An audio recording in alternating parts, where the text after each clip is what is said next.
হে everyone, so আজকে শ্রাবণ মাসের প্রথম সোমবার। তো আমরা যথাযথ ফল আঙিনা করে নিলাম। আর দেখো বরমশাই আকন্দ ফুল তুলে নিয়ে এলো, তার মালা গাঁথছে, কারণ আকন্দ ফুল অনেক কষ্টে পাওয়া গেছে। তারপরে দেখো সেই মালা আমার বাড়ির শিব, যাকে আমি অলরেডি পুজো করে নিয়েছিলাম সাত সকালে, তাকে এই মালাটা আরেকবার পরিয়ে দিলাম। তারপরে দেখো আমাদের সামনেই শিব মন্দির, সেখানে পুজো দিতে চলে এলাম।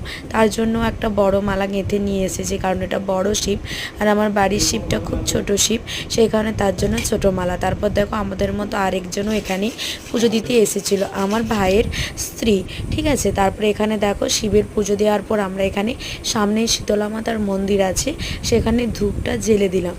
ধূপ জ্বেলে দেওয়ার পরে দেখো প্রণামটা সেরে নিলাম।